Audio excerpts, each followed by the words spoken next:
नमस्कार साथीहरु, welcome back to my new video.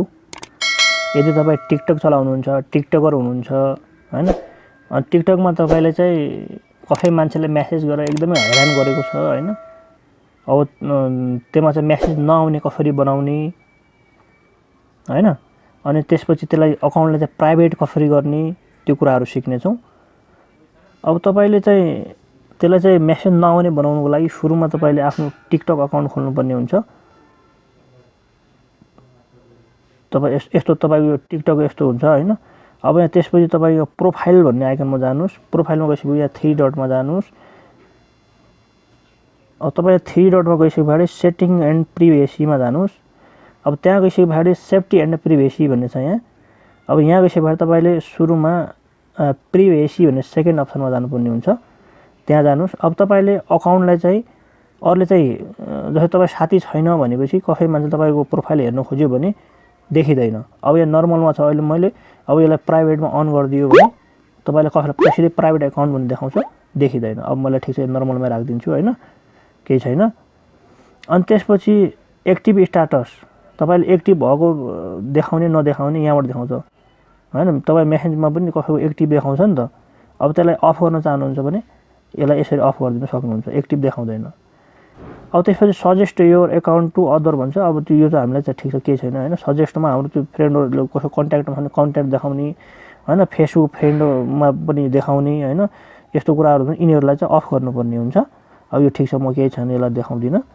अब त्यसपछि तल यहाँ कमेन्टमा आउनुस्। कमेन्टमा के छ भनेपछि फिल्टर अल कमेन्ट भन्ने छ। अब यहाँ गरिदियो भने तपाईले कसैले को नराम्रो कुराहरु लेख्छन् त्यो कुराहरुलाई के हुन्छ कमेन्ट चाहिँ हुँदैन।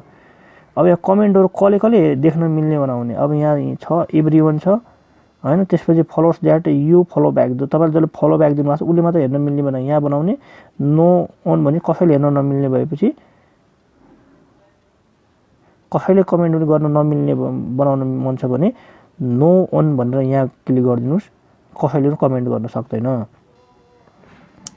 अब त्यसपछि फिल्टर की भन्ने छ यहाँ। अब तपाईले यहाँ यो गरेर तपाईले जसै कोही नराम्रो कुराहरु लेख्छन् नि त्यति कुराहरु यहाँ टाइप गरिदिनु भने त्यो फिल्टर हुन्छन्, त्यो कमेन्ट नै हुँदैन है। मैले अफै गर्दिनु, ठीक छ, केही छैन। अब यति नै भयो। त्यसपछि अब कमेन्ट पछि तपाईले जानुस्, मेन्सन छोड्दिनुस्। मेसेज भन्ने छ यहाँ। तपाईलाई एकदम सताउने कुरा भने मेसेजिङ भन्छ। अब तपाईलाई कसैले फलो गर्यो हैन, फलो गरिसकेपछि तपाईले फलो ब्याक दिनुभयो। अब कुनै मान्छेले मेसेज गरेर घरि सताउँछ भने मेसेजिङमा जानुस्। त्यसपछि एभ्रीवन भन्ने यहाँ छ। एभ्रीवनको ठाउँमा नो वन भनेर गर्नु कसैले पनि गर्न सक्दैन। सजेस्टेड फ्रेन्ड छ भने त्यसलाई बनाउँछ भने उले मात्र गर्न सक्छ। फलोवर्स यु फलो ब्याक तपाईले जसलाई फलो ब्याक दिनु भएको छ त्यसले मात्रै गर्न मिल्ने बनाउनुहुन्छ भने यसरी यहाँबाट गर्न सकिन्छ। अब म यो ठीक छ, केही छैन, एभ्रीवनै बनाइन्छु, मलाई त्यस्तो मेसेज पनि आउँदैन। अब तपाईसँग मेसेज आउँछ भने तपाईले चाहिँ यो सेटिङ गर्न सक्नुहुन्छ। अब त्यसपछि तपाईको आउँछ सेफ्टी टुलमा। सेफ्टी टुलमा चाहिँ फिल्टर र किवर्ड भन्छ, किवर्डमा यहाँ राख्न सक्नुहुन्छ। अब मेसेज पछि आयो। अब स्टोरी चाहिँ कले हेर्न मिल्ने बनाउन चाहनु तपाई ओन्ली मी आफै मात्र हेर्न चाहने, अर्थात followers that you follow back तपाईले जसले फलो ब्याक दिनु भएको थियो त्यसलाई मात्र हेर्न मिल्ने बनाउने, अर्थात एभ्रीवन। हाम्रो टिकटकै एभ्रीवनको लागि बनाउने, एभ्रीवनै ठीक छ है। अनि त्यसपछि तपाईको डुइटको म छ, डुइटमा जानुस् हैन। डुइट पनि कले गर्न मिल्ने त मैले एभ्रीवन बनाइदिएको छु। अब तपाईले ओन्ली मी अर्थात मेरो साथीहरुले हैन मैले जसलाई फलो गरेको छु अर्थात जसले मलाई फलो ब्याक दिएको छ अर्थात मैले जसलाई फलो ब्याक दिएको छु त्यसले मात्र डुइट गर्न मिल्ने बनाउनु छ भने यो बीचको अप्सनमा जानु होला। अब एभ्रीवन जसले मलाई डुइट गरे पनि हुन्छ, केही फरक पर्दैन है त। अब तपाईसँग त्यस्तो अप्ठ्यारो छ भने त्यो गर्न सक्नुहुन्छ। म्यानेज एसोसिएट भिडियोज भन्छ। अब यहाँ ठीक छ, यो केही छैन हैन।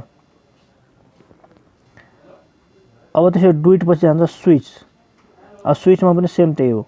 तपाईको कसैले त्यो रिप्लाई दिन्छ नि, फर्स्टमा आउँछ यो भिडियो, त्यसको चाहिँ रिप्लाई दिएको हुन्छ नि, पछाडी रियाक्सन गरेको हुन्छ नि, त्यो पनि तपाईले कले गर्न मिल्ने बनाउनुहुन्छ। यहाँ यसरी यो सेटिङ नै छ।